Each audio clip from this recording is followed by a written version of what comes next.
जी जी जी।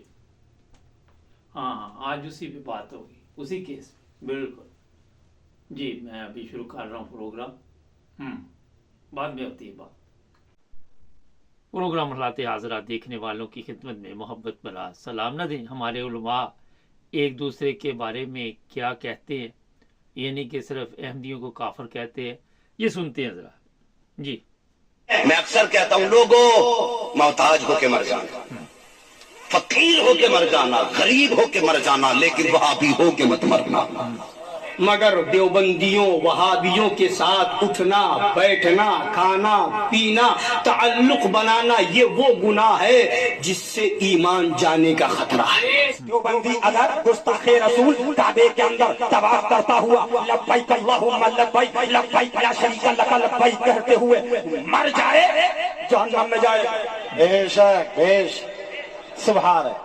और सुधी खुदा ना खास्ता रंडी खाने पर मरे जन्नत में जाए। सुभान बेशक।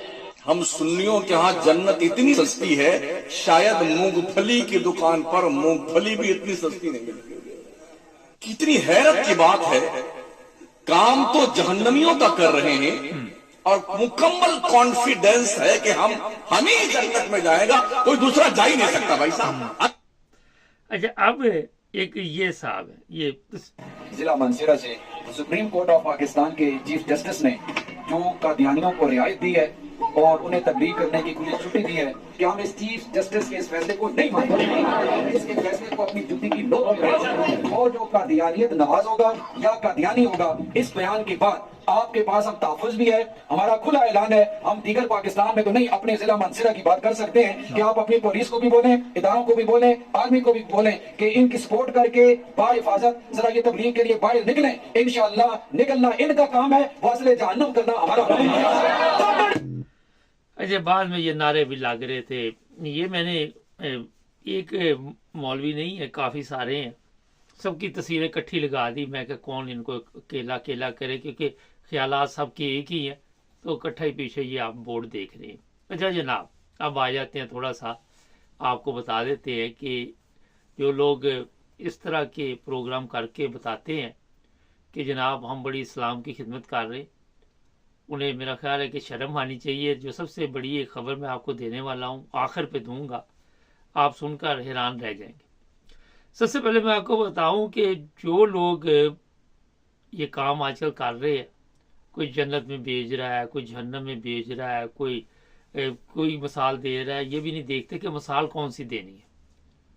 और जन्नत और जहन्नम का तसव्वुर इन लोगों ने ऐसे बनाया हुआ है कि जैसे ये सब इंसानों ने भेजना आगे ना, और अगर इनके बस में होता तो पता नहीं क्या क्या करते वहां पे ये, और क्या क्या यहाँ पे करते। अब ये सब जितने उलमा हैं, मैंने इनकी तहकीक की, कोई किसी को काफर कह रहा है, कोई किसी को काफर कह रहा है, कोई किसी को काफर कह रहा है, एक दूसरे को मुसलमान नहीं मानते। कोई आप सबके सामने अभी आपने सुन लिया, कहता मक्के में भी कोई फौत हो जाए तो वो जहन्नमी है। दूसरा कह रहा है फलां हो, वो रंडी के कोठे पे भी फौत हो जाए जन्नती है। इनकी सोच देखो, इनकी सोच जरा देखो, और आप अंदाजा लगाएं कि इनकी सोच के मुताबिक शायद जन्नत और जहन्नम है। मगर इन लोगों ने पाकिस्तान का जो बेड़ा गर्क किया है, जो वहाँ की मखलूक का बेड़ा गर्क किया है, वहाँ की जिसे हम अशरफुल मखलूकात कहते हैं, उनका जो बेड़ा गर्क किया है, वो देखे, वो आगे से वो कह रहा रंडी के कोठे पर मार जाए, वो कह रहा सुभान अल्लाह। यहाँ तक इन लोगों को जहालत में लेके ये लोग जा चुके हैं। और इनके नज़दीक मुझे तो समझ नहीं आती कि दीन क्या है, और दीन को ये किस तरह बता रहे लोगों को, और अब मीडिया पे आके इस तरह के ऐलान करते। अभी जो दूसरा आया था मौलवी, वो कहता जी ये अहमदी जो है वो तबलीग के लिए निकले, हम इनको जहन्नम भेजेंगे। पहली चीज़ तो ये है कि अगर कोई तबलीग के लिए आपके पास आता है, आपको चाहिए कि अपने अखलाक के जरिए प्यार मोहब्बत से उसे समझाएं कि जनाब आपका रास्ता ठीक नहीं है। और जब वो आपको तबलीग कर रहा है, तो अगर आपकी तबलीग में ज़्यादा जान है तो आप उसको कायल कर सकते हैं। आप उसे समझा सकते हैं, कोई इतना बड़ा मसला नहीं है। अगर आपको दीन का इल्म है, अगर आपने इस्लाम की खिदमत की है, जिस तरह की ये अभी पहले उलमा ने की है, मुझे नहीं लगता कि इनमें से किसी को इस्लाम का पता हो। मुझे तो ये भी लगता कि इनको ये भी नहीं पता कि इंसानियत क्या है। इनको ये इस चीज़ का भी इल्म नहीं है, अखलाकियात का भी पता नहीं है। इनका तरीका कार, इनका अपनी तरफ से सिर्फ के लोगों में जोश पैदा करना, ये कोई इस्लामी तालीम नहीं है। ये कोई दीन के लिए कोई ऐसा कारनामा अंजाम नहीं दिया जा रहा।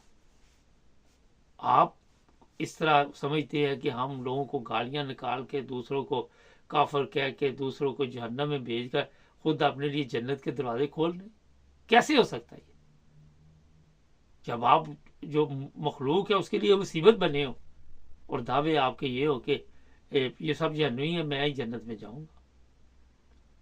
मैं अपने कई प्रोग्रामों में बताता रहता हूँ कि जो काम अल्लाह ताला के है, वो ये मौलवी सारा दिन, मुझे समझ नहीं आती कि किस तरह की ज़बान इस्तेमाल करती। इनके चेहरे देखे गौर से, इनकी शक्लें देखिए, ये तो अभी आपके सामने शक्ल है, अभी तस्वीर के जो पीछे बैकग्राउंड में जो चल रहा है, जो कुछ ये करते हैं, वो आप आए दिन टीवी पे, सोशल मीडिया पे देखते रहते हैं। इनके कारनामे क्या होते, ये कौन कौन से कारनामे करते, क्या क्या ये ऐसे गैर इस्लामी, गैर इंसानी और गैर अखलाकी काम करते। और यहाँ पे आके एक ही बस बात पकड़ी हुई है, सुप्रीम कोर्ट ने ये फैसला कर दिया। और भाई आप लोगों को किस चीज़ का डर है, किस चीज़ का खौफ है, मुझे ये पहले बताइए अहमदियों से, किस चीज़ का खौफ है? अगर आपके पास दलाइल है, आप आराम से बात करें, आप अपने तरीके के साथ उनको समझाएं, तो वो आपकी बात के कायल हो जाएंगे। जब एक चीज़ ध्यान में रखे, मैंने कई दफ़ा वैसे मिसाल दी है, हम छोटे होते थे तो खेलते थे, कभी हॉकी, फुटबॉल, कुछ जो भी, तो बचपन था। जब हारने लगते थे तो लड़ाई शुरू कर देते थे, क्योंकि हम मुकाबला नहीं कर पा रहे थे, या हमारे साथ जो खेल रहे थे वो मुकाबला नहीं कर पा रहे थे। लेकिन वो एक बचपन था। मैंने इसलिए मिसाल दी कि इनके पास मेरा ख्याल फिर है कुछ नहीं कि ये हर बात पे लड़ाई झगड़ा करते, हर बात पे फितना फसाद फैलाने की बात करते। ये अजीब लोग हैं, अजीब मखलूक है। अच्छा, एक बड़ा मजे की बात अब आपको बता दूं, एक दूसरे को काफर कह रहे हैं। जब ये अहमदियों के मतलब कुछ होता है, ये सब इकट्ठे हो जाते, सारे जो एक दूसरे को काफर कहते हैं, फिर इकट्ठे होके फिर कहते जी अब हम इकट्ठे हैं, इस बात पर हम इकट्ठे हैं, बाकी बातों पे हमारा इख्तलाफ है। जिस तरह इमरान खान ने कहा था कि ये सब चोर चक्के इकट्ठे हो जाएंगे, आपने देखा वो सब इकट्ठे हो गए। आप तसव्वुर भी नहीं कर सकते थे कि ये सब इकट्ठे हो जाएंगे। आज देख लें, बंदर बांट हो रही है। इसी तरह मजहब में भी इन्होंने ये ड्रामा शुरू किया हुआ है कि जहां पे ये सब, अच्छा वे सब इकट्ठे होकर भी मुकाबला नहीं कर सकते। मैं कोई अहमदियों की साइड नहीं ले रहा, लेकिन मैं ये कह रहा हूँ यहाँ यूरोप में हम लोग रहते हैं, ये क्रिश्चियन यहाँ पे खड़े होते हैं स्टेशनों पे इधर उधर, वो अपनी तबलीग कर रहे होते हैं। जिसने उनकी बात सुननी सुनता है, जिसने नहीं सुननी, कोई जबरदस्ती तो नहीं है यहाँ पे। मगर मैंने उनको लड़ते नहीं देखा, झगड़ते देखा नहीं मैंने कभी। ये आज की बात नहीं, ये 40 साल से 38 साल से मैं इधर रह रहा हूँ। चर्च के लोग भी हमारे पास आते थे, वो अपना जो भी था तबलीग का तरीकाकार वो हमें बताते थे, मगर लड़ाई नहीं उन्होंने की।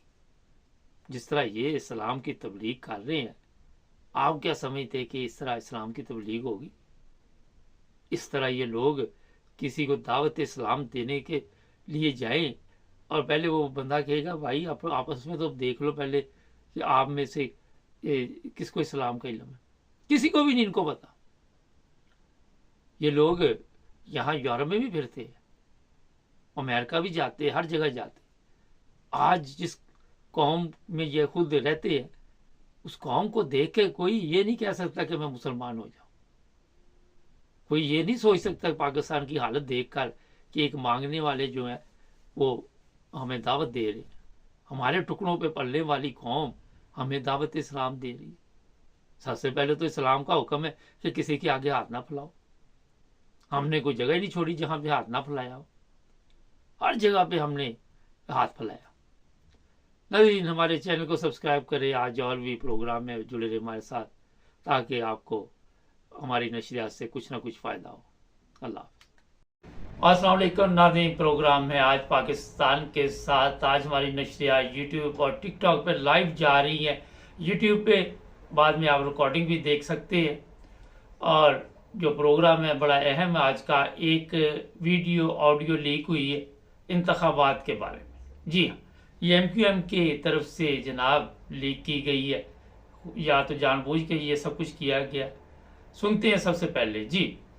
दो चीजें आपको बता देते हैं कॉन्फिडेंशियल होने के बावजूद। एक चीज तो कोई कह रहे हैं कि आपका मैंडेट 100% जाली है। हमारा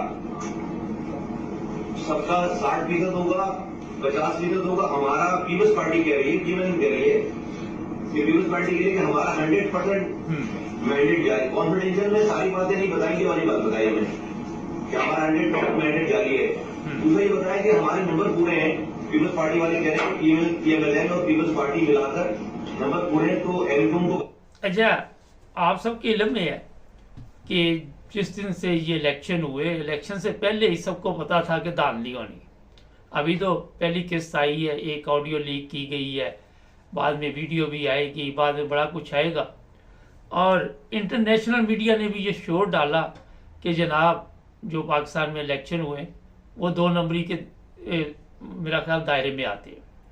ये जाली सिस्टम कह ले, जिस तरह पाकिस्तान में कोई भी काम आप करते हैं तो उसमें आपको खुद तसल्ली नहीं होती कि ये असली है, ये जाली है। जिस मुल्क के पायलट जाली हों, जिस मुल्क के डॉक्टर जाली हों, जिस मुल्क की मेडिसिन जाली हो, दूध मिलावट, तो इंतखाबात में भी ज़ाहिर है फिर आपको कहाँ पे असली चीज़ें मिलेंगी। और ये इंतखाबात 2 नंबर तरीके के साथ करवा के एक ज़बरदस्ती गवर्नमेंट जो है वो इस वक्त बनाने की कोशिश की जा रही है। पंजाब में बना दी गई है और आहिस्ता आहिस्ता आप देखेंगे कि लोग जो हैं वो एहतजाज करना भी भूल जाएंगे। और क्योंकि पाकिस्तान में गुर्बत अफलास इतनी है कि हर बंदे को अपने सुबह दोपहर शाम के खाने की फिक्र है। कभी ये अब पेट्रोल बढ़ा देंगे, कभी गैस बढ़ा देंगे ताकि अवाम का ध्यान उस तरफ लगा दें। कभी मजहबी नफरत के कुछ ये ऐसे पत्ते खेलेंगे कि जो हमारी अवाम है इसी में घूमती रहे। अच्छा, कनाडा की अखबार ने एक कार्टून जारी किया है, इस जगह सोशल मीडिया पे चल रहा, मेरे पास भी ऐसे मौजूद है। उन्होंने एक तरफ फौज के जो जनरल हैं उनको बिठाया हुआ है साहब को, और दूसरी तरफ पाँव में जरदारी और नवाज शरीफ का कार्टून बना के तो उन्होंने इस वक्त अखबार पे जैसे ही डाला है तो सोशल मीडिया पे भी वो पहुंच गया। मजाक बना दिया मुल्क का। पूरी दुनिया को पता है कि मजाक बना हुआ है। जो पाकिस्तान में रहते हैं उनको भी पता है, मगर जो हमारे ताकतवर लोग हैं वो समझते हैं जनाब नहीं, हमने इसी तरह पाकिस्तान को चलाना है। यही एक हमारे पास तरीका है और कोई तरीका नहीं। यहाँ पे ये मैं बता देता आपको कि कोई आगे ये ऐलान कर रहा है कि मरियम के खिलाफ किसी ने बात की तो उसके ऊपर केस कर दिया जाएगा। कोई कुछ कह रहा है, कोई कुछ कह रहा है। और मुझे ये भी पता चला है कि पार्लियामेंट में पंजाब में मरियम के खिलाफ आप बात नहीं कर सकते, कोई नारा नहीं लगा सकते, क्योंकि जो वहाँ पे स्पीकर साहब आए, आप सब उनको जानते हैं, वो साहब बताया ये जा रहा है कि ऐसे कामों में मुलव्वस रहे हैं जिसका मैं इस प्रोग्राम में जिक्र नहीं करना चाहता, लेकिन हर वो काम जो गैर इस्लामी है उसमें ये सप्लाई का काम करते रहे। और फिर इनको स्पीकर बना दिया गया। पाकिस्तान में जो सबसे बड़ा आपको 2 नंबर बंदा नज़र आएगा वो आपको सबसे बड़े ओहदे पे नज़र आएगा।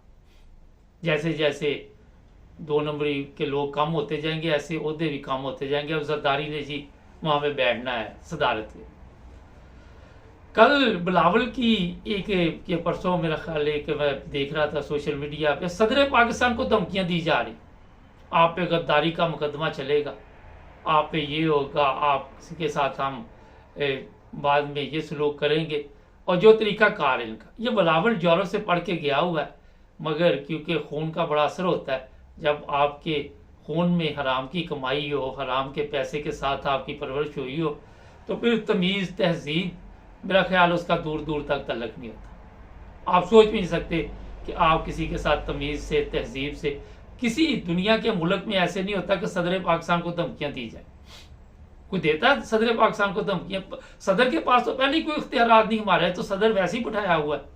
वो तो बेचारा ना भी बैठा हो, ऐसा आपने मुल्क नहीं देखा होगा जहां पे कोई बिल असेंबली ने पास कर दिया, सेनेट ने कर दिया, सदर दस्तखत करे ना करे वो बिल पास ही पास है। ऐसा कोई आपने देखा है दुनिया का मुल्क जहां के सदर के पास इख्तियारात ही ना हो?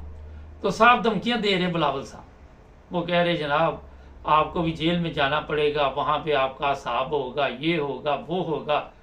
तो जनाब मैं आपको बताऊं कि सबसे पहले तो जब आप इलेक्शन ठीक तरीके से जीत के नहीं आए तो पार्लियामेंट में कैसे आप बैठ सकते? क्या पूरी दुनिया जो जहां से आप भीख मांगते हैं, जहां से आप सदका खैरात जो मिलता आपको वो पकड़ लेते हैं, छोड़ते नहीं है, और वो दुनिया वाले भी कह रहे कि आपके इलेक्शन ठीक नहीं है, पाकिस्तान के लोग भी कह रहे इलेक्शन ठीक नहीं। तो ज़बरदस्ती जिस तरह पंजाब में गवर्नमेंट बनाई गई, पहली दफ़ा आपने सुना होगा कि जो मरियम के मुकाबले में था उसका कोई वोट ही नहीं था। नाज़रीन, पाकिस्तान के हालात जो इस वक्त जा रहे हैं, ये नहीं कि सिर्फ पाकिस्तान में रहने वाले परेशान हैं, पाकिस्तान से बाहर रहने वाले जिनमें थोड़ी बहुत ही गैरत है, जिनमें शर्म है, जिनको कुछ शौर आ चुका, सब लोगों को शौर नहीं आया। यहाँ भी आपको जहालत के बेशुमार ऐसे ऐसे वाकयात मिलेंगे कि आप तसव्वुर भी नहीं कर सकते। ये नहीं कि यूरोप में आके कोई तब्दीली आ जाती है, बहुत कम लोग होते हैं, 100 में से कोई 20 लोग मेरे ख्याल में ऐसे होते हैं जो पॉलिश हो जाते हैं, जो फिर सोचते हैं कि जनाब ठीक है, बेहतर ये है कि यूरोप से कुछ सीखे, कुछ इन तरक्की याफ्ता मालिक से कुछ सीखे, यहाँ की सियासत से कुछ सीखे। उनको थोड़ा बहुत शऊर आ जाता है। कई ऐसे भी होते हैं वो यहाँ पे पार्लियामेंट में पहुँच जाते हैं, ये जर्मनी में, यहाँ पे इंग्लैंड में, कनाडा में, अमेरिका में पाकिस्तानी पार्लियामेंट में बैठे हुए, उन्हें समझ आ गई है कि सियासत क्या है। असल सियासत का मकसद होता है अवाम की खिदमत करना। अवाम के लिए आप आए हैं तो आप खादम होते हैं। आप नाम रखने से खादम तो आप खिदमत नहीं कर सकते। तो आज भी सोशल मीडिया पे यही चल रहा है कि हम वहीं पे खड़े हैं जब कायदे आज़म की एम्बुलेंस ख़राब हो गई थी, तो आज भी उसी हालत में जो भी आता है उसको गिरफ्तार कर लिया जाता है। अब वो चीफ जस्टिस के खिलाफ असद ने बात की है, उसको पकड़ के अंदर डाल दिया है। उसने जनाब कहा कि इस बंदे की बाकायदा तौर पर जो कमिश्नर रावलपिंडी है उसको इसने जो पैगाम दिया अन करीब वो वीडियो ऑडियो लीक होने वाली। सबसे ज्यादा इज्जत इन लोगों की है, इनकी औरतों की इज्जत है। आम औरत की कोई इज्जत नहीं वहां। वो देखा उस दिन वो लड़की ने जो लिबास पहना हुआ था हलवा, वहां पे उसको मारा गया, बाद में कहते जी मारा नहीं गया, और जिन्होंने मारा है उनके ऊपर कोई मुकदमा नहीं होगा।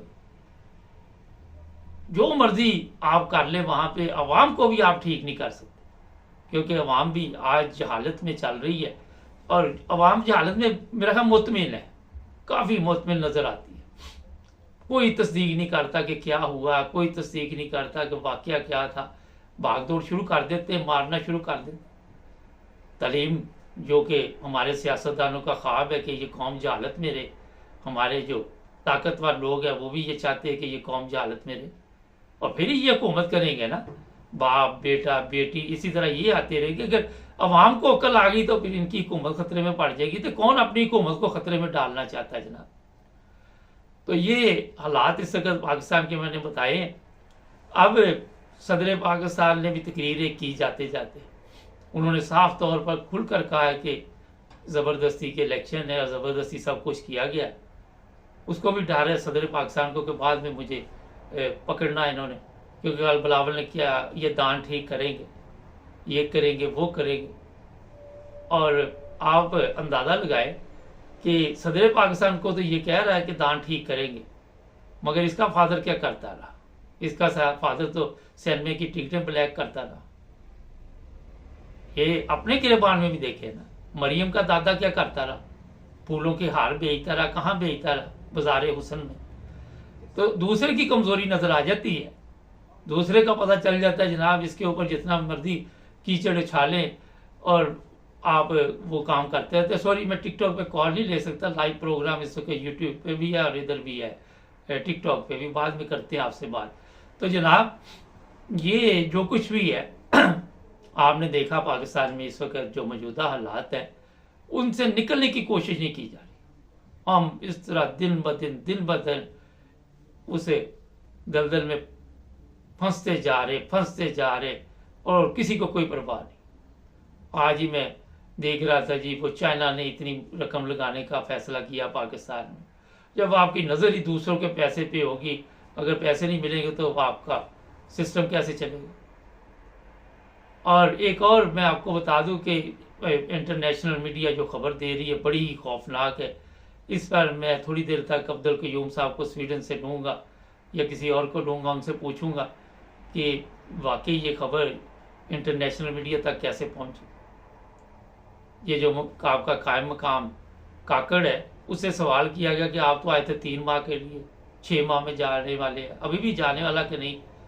तो जहाँ ना कानून, ना आइन, ना किसी को पता, ना किसी को समझ, ना किसी को शऊर, और ये खुलकर बात सामने आ चुकी है कि जो ताकतवर लोग हैं उन्होंने जनाब पाकिस्तान के लोगों को यरगमाल बनाया। वो आज एक तस्वीर में देख रहा था मीडिया पे, सोशल मीडिया पे, एक बच्चा था गरीब और चंद फौजी वहाँ पे खड़े थे, और मैं सोच रहा था कि ये गरीब बच्चे जो हैं बैठे हुए, इनके जो इनका जो हक था, इनका जो पेड़ था, वो मुल्क ने काट के इन फौजियों को पाला हुआ है।